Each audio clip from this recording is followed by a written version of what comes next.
Welcome back to The Explainer. Today, we're unpacking something absolutely massive. We're not just looking at a few isolated dates in history, we are diving into a staggering, deeply interconnected 10,000-year story spanning an entire continent. We're talking about Africa's royal empires.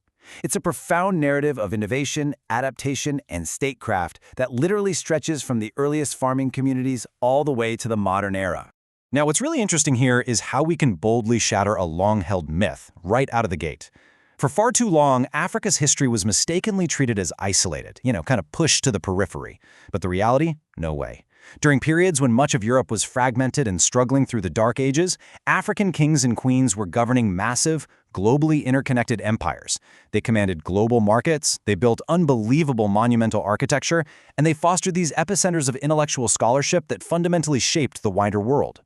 So, that brings us to the big question for today's explainer. How exactly did these monumental states rise up in such wildly varied landscapes, from river valleys to deep, dense forests? How did they manage to connect across vast, unforgiving terrains? And ultimately, how did they endure the supreme tests of time, technological shifts, and fierce external encroachment? To make this massive history digestible, here is our roadmap. We're going to follow that rise, connect, endure arc.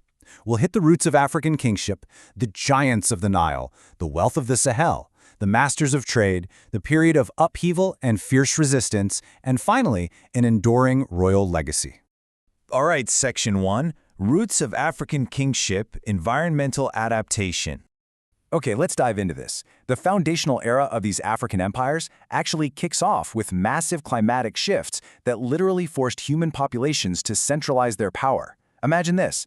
10,000 years ago, the Sahara wasn't a desert at all. It was a green Sahara, packed with lush lakes and grasslands where hippos swam and hunter-gatherers absolutely thrived. But around 5000 BCE, the monsoon rains retreated and the Sahara started drying up. This environmental crisis was a major climate catalyst. Communities had to pack up and move toward reliable water sources, migrating east to the Nile Valley and south to the Sahel. This sudden concentration of people required whole new, highly organized ways of living. They had to figure out how to manage irrigation, store surplus grain, and eventually, this sparked the very first emergence of centralized leadership and statehood. Moving right along to Section 2, Giants of the Nile, Beyond the Pharaohs. Now, as these early farming communities along the Nile evolved into highly complex, divine states, we almost exclusively tend to picture Egyptian pharaohs ruling the north, right? But looking at this comparison, the story is so much bigger. Down south, in Nubia, the Kushite kings were carving out their own phenomenal destiny. They were absolute masters of ironwork and dominated the Red Sea trade. And check out this remarkable historical pivot. In the 8th century BCE, during the 25th dynasty, Kushite king Paye launched a massive military campaign. He literally marched north and brought all of Egypt under Kushite control. It's this incredibly powerful reminder that political power along the Nile frequently flowed from south to north, with African kings from Kush ruling as pharaohs over a completely united Nile Valley. Next up, Section 3, Wealth of the Sahel, the Camel Revolution. Shifting our focus away from the rivers and out to the edges of the desert, we see how a single biological innovation birthed literal mega-empires of wealth and scholarship.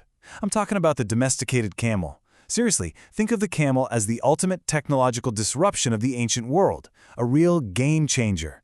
It completely revolutionized mobility, finally allowing merchants to cross the previously impassable Sahara Desert. This birthed the massive trans-Saharan trade engine. Kingdoms like Ouagadougou, better known as Ghana, rose to incredible power simply by positioning themselves as the ultimate middlemen between the desert and the savannah. They taxed and completely controlled the flow of gold from the southern forests, massive salt slabs from the northern desert, copper from Takeda, and horses. And those horses, they transformed warfare, giving Sahelian rulers the cavalry dominance needed to project power over massive open savannas. And the scale of wealth this trade generated is honestly hard to even comprehend. But to put that into perspective, let's look at the year 1324. This was the year Mansa Musa, the ruler of the Mali Empire, undertook his legendary pilgrimage to Mecca. He didn't just travel lightly, he brought an entourage of thousands, including dozens of camels laden with so much pure gold that his lavish spending spree literally crashed the gold market in Cairo for years. And it wasn't just about gold. He brought back top-tier scholars and architects, completely transforming cities like Timbuktu into thriving global hubs of Islamic learning, mathematics, and astronomy. That brings us to Section 4, masters of trade, coasts and interiors. So, shifting away from the inland Sahel to the maritime coasts and dense forests, we start seeing entirely different flavors of human ingenuity. On the eastern edge of the continent, right along the Indian Ocean, a string of highly prosperous, independent Swahili city-states emerged. A defining feature of their wealth and architectural brilliance is something called coral rag. This is a type of limestone formed directly from coral reefs. They literally quarried this stuff straight from the ocean to construct magnificent stone mosques and palaces in coastal cities like Kilwa. They weren't building massive, land-grabbing territorial empires. Instead, they built a highly lucrative, interconnected maritime network, trading African gold and ivory for Persian ceramics and Chinese porcelain. And all that immense wealth on the coast was directly fed by the brilliant statecraft of the interior. Inland, you have the spectacular Kingdom of Great Zimbabwe. This place is famous for its massive, mortarless granite walls, some standing over 10 meters high and stretching 200 meters in circumference, all built with absolute mind-boggling precision without a single drop of mortar. Meanwhile, over in the western forest belts, the Kingdom of Benin was mastering complex urban planning and creating the absolutely legendary Benin bronzes. Using this highly complex lost wax brass casting technique, where a sculpture is carved in wax, encased in clay, and then melted away so molten brass can take its place, they produced realistic, masterful sculptures that documented their royal history and spiritual authority for generations. Let's move into Section 5, Upheaval and Fierce Resistance. This era marks a period of really intense disruption. These highly developed African kingdoms had to rapidly adapt to shifting internal dynamics and totally unprecedented foreign encroachment. And this brilliantly illustrates the sheer internal capacity for adaptation, especially down in southern Africa during the early 19th century. Leaders there were completely revolutionizing military tactics. Take Shaka Zulu, for example.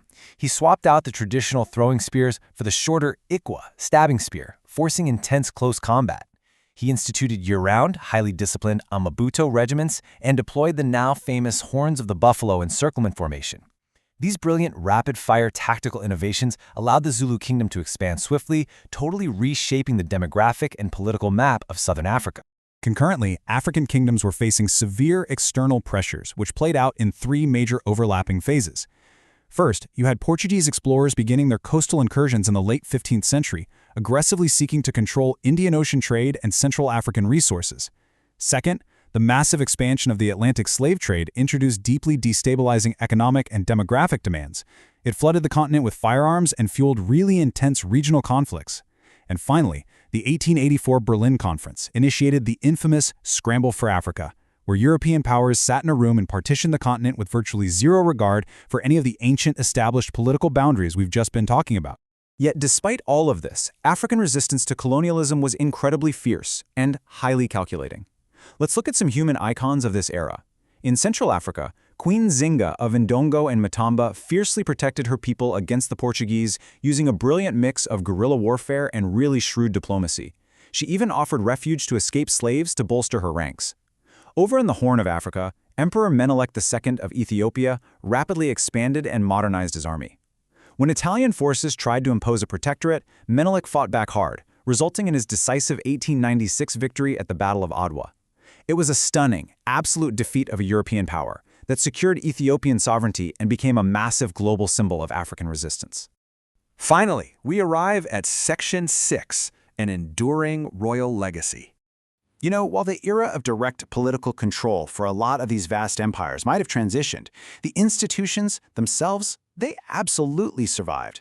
Today, the intricate blueprints of these historical empires are still very much alive. Even as many monarchies adapted into modern constitutional frameworks or localized institutions following colonial rule, they remain incredibly potent. Across the continent right now, traditional African monarchies serve as vital cultural custodians. They act as essential political mediators within their communities. They preserve living history, and they maintain the ancient languages, legal systems, and artistic legacies that continue to deeply inspire current generations. So, as we wrap up this explainer, I want to leave you with a thought to really ponder. Knowing that the foundations of modern Africa were built upon a 10,000-year history of dynamic, wealthy, and globally interconnected empires, how do the ancient blueprints of these royal kingdoms continue to shape the modern African identity today? Think about that as you view the world around you. Thanks so much for joining me, and keep exploring.